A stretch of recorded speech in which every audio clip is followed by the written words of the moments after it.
Hey guys, this video is sponsored by Squarespace.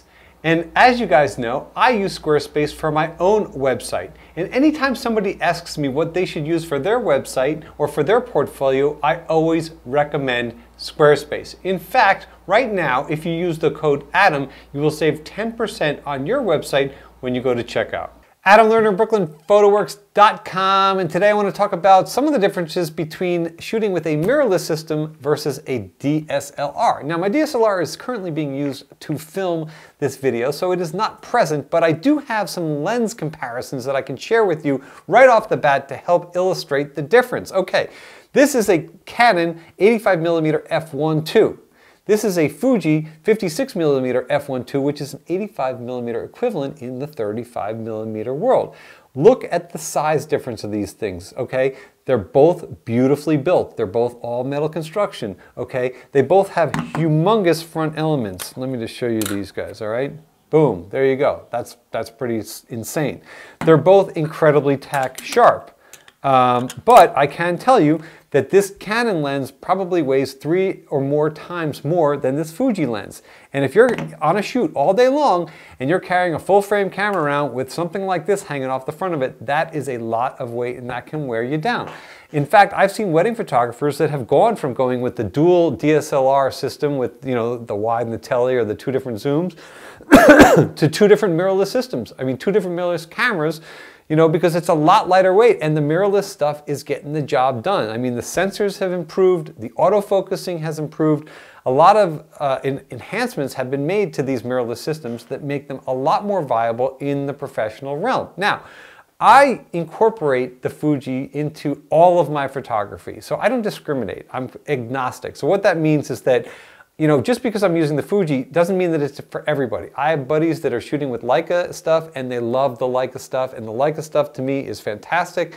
I would love to have a Leica system, although the price point scares me. It's way expensive. I mean, just the body alone is like probably, you know, as much as a car, a used car. And then you add some glass to it, next thing you know, you're getting into that medium format territory as far as price points go. And I'm not really much for manual focus. I've come to rely on autofocus, and I really kind of enjoy autofocus, and I feel like the Fuji does a really good job. And that's one thing that has been significantly improved in the mirrorless realm, the autofocus. I remember, you know, the very first X100, the autofocus was atrocious. I mean, you really had no idea what was happening with the focus. And the X Pro 1 was like that too. And then as the firmware updates started coming, and then new processors, and then new software and firmware and yada yada, by the time we've come to this evolution with the X Pro 2, we have a very, very, very good focusing system. I can honestly say that the focusing has been for me, tack sharp, and even at f1.2, I can shoot this lens all the way open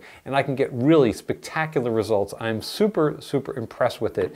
And with the big sensor, you know, the skin tones look fantastic, the colors look fantastic. It's got a very, very specific vibe. There's no anti-aliasing filter, so the images are a little bit sharper coming out of the camera. The colors are really bold, they're really vivid.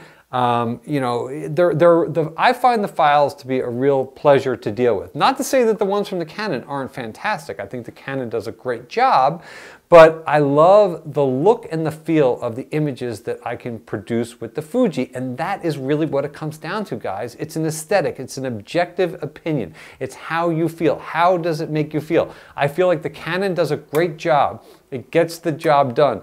It's predictable, it's reliable, and there are times when I will specifically only use the Canon because I know that I can literally count on it to get the job done. Whereas the Fuji system is quirkier. There's a lot of inherent little quirks and things. You know, navigating around all these analog dials and stuff, it's not as seamless as working with a DSLR. The autofocus is not as quick and not as reliable at times as you are going to get with a DSLR. Battery life is improved significantly, but you're still going to get better battery life with a DSLR.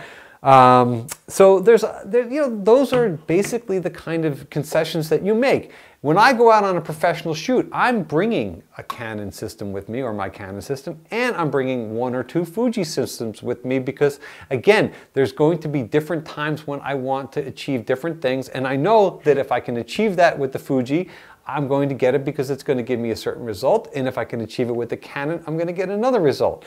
Tethering, that's one huge thing. I can tether all day long with Capture One with my Canon system. I cannot do that with my Fuji system. So if I'm in a studio situation and I'm on set and there's like art directors and stylists and the whole deal, models, the whole bada boom, bada bing, chances are when I'm tethering and I'm tethering to extra monitors and having the whole team there, you know, going back and forth, that's when the Canon system or medium format system's coming into play. That's not necessarily where the Fuji's going to come into play.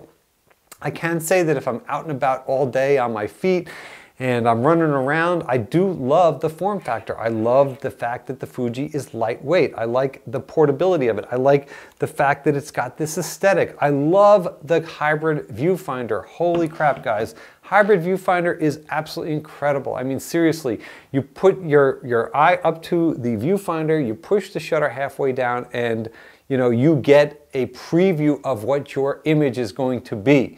So it really gives you that saturated, that beautiful look, or whatever it is you're trying to achieve. You see it right there in the viewfinder. I think that that is absolutely fantastic. I don't need to chimp with this camera. You know, I get a preview of my image, you know, right there in the viewfinder. There's no taking a picture, looking at the back, blah, blah, blah, boom. You get it right there, and there you have it. Okay, ISO, yeah, we could compare ISO. You're not going to get the same quality at higher ISOs with a mirrorless than you are going to get with a full-frame DSLR. Sensor is significantly smaller. I don't know exactly what it is. You guys, I'm sure, will tell me in the comments. It's like 30 to 40% smaller. So you're not going to get the ISO quality, but then again, that's fine. You know, I'm not somebody who shoots often at 8 or 10,000 ISO, so this seems to do the job for me just fine. What else can I tell you guys? You know, quirky versus reliable, lightweight versus heavy. You know, basically it really comes down to your aesthetics and your shooting style. And for me, I find that I love how this kind of unlocks a little bit more of the creative edge in me because I have to work a little bit harder to get the images, but I really love the look that I get with these images. And I know that they have a look right out of the camera that has a little bit of that more filmy, saturated quality that I'm really drawn to personally, and that's what really gets me to shoot with the Fuji system for that kind of stuff. So there, I hope that helps you guys. You know, again, if you're a sports shooter and you're shooting a lot of moving stuff and you really need that accurate, that pinpoint accurate, you know, autofocus, by all means, full frame DSLR, you're going to get that.